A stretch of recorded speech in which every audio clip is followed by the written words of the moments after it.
राम के नाम पे वो बोले कि जो ठेकेदार है वो अपना कमीशन नहीं लेगा। राम के नाम पे सरकार जीएसटी नहीं वसूले। सरकार जीएसटी जो ले रही है वो राम के नाम पे छोड़ दे। हमारा कहना है कि 1956 के हिसाब से आप मुआवजा देंगे तो हम लोग जो जमीन खरीदते हैं उसमें भी उसी हिसाब से हमसे टैक्स भी लिया जाए। 19,000 से लेकर 24,000 रुपया रोड के किनारे का जमीन का रेट। राजद नेता हनी वर्मा जी मेरे साथ हैं और राम जानकी पथ जो निकल रहा है, राम जानकी पथ को लेकर के बड़ी चर्चा है कि किसानों को समुचित मुआवजा नहीं मिल रहा है। केंद्र की सरकार कह रही है किसानों को जितना नियम है, जिस नियम के अनुसार, तर्कसंगत नियम के अनुसार जो है किसानों को भरपूर मुआवजा दिया जा रहा है। बहुत सारे वैसे राजनीतिक दल के लोग हैं जो पदयात्रा पे भी निकले हुए हैं। हनी वर्मा जी के क्षेत्र से भी वह मार्ग निकल रहा है। हनी वर्मा जी को कितनी गंभीरता से लेते हैं और क्या हनी वर्मा जी केंद्र सरकार के उस मुआवजे से संतुष्ट हैं कि नहीं, इन तमाम बिंदुओं पे चर्चा करेंगे। बहुत स्वागत भाई। आपके सभी दर्शकों को मेरा नमस्कार। सड़क निकल रहा है आपका क्षेत्र और विकास के एक नया आयाम से जुड़ रहा है। राम जानकी पथ जो विश्व का बहुत बड़ा एक नाम है, पथ है, उस पथ से आपके क्षेत्र को जोड़ा जा रहा है। कितनी खुशी है आपको? हमें बहुत खुशी है क्योंकि हमारे क्षेत्र होकर राम जी के श्रद्धालु यात्रा करते हुए जाएंगे। ये तो बड़े सौभाग्य की बात है कि हमारे क्षेत्र से ये सड़क का काम चल रहा है। लेकिन बड़ी दुख की बात है कि मुआवजे के नाम पर किसानों को भीख के अलावा कुछ नहीं मिल रहा है। नियम के अनुसार ही तो सरकार दे रही है नहीं, सरकार नियम के अनुसार कैसे दे रही है? आप देखिए, सरकार का जो एसओआर का रेट है रजिस्ट्री कचहरी में, मेन रोड पर उनका 3 तरह का रेट है। पहला एक रेट है एनएच, एसएच और कच्ची सड़क। एनएच पे रेट कुछ और है, एसएच पे कुछ और है।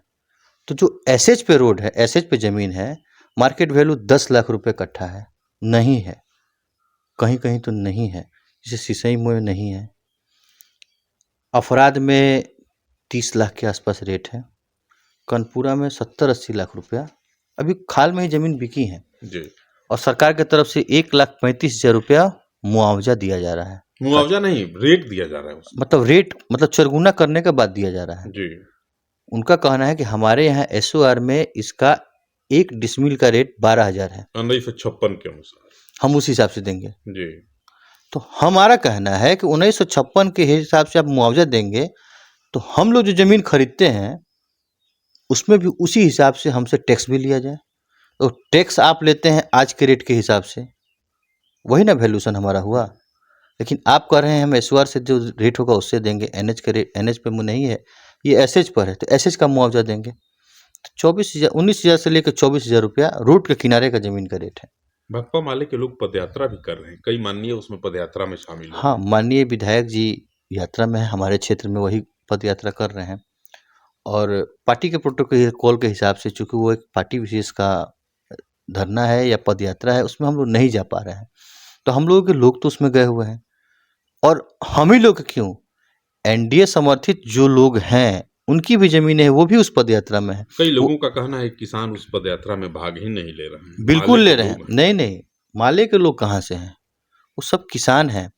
और जो एनडीए समर्थित लोग हैं वो रात में जाके मुलाकात कर रहे हैं।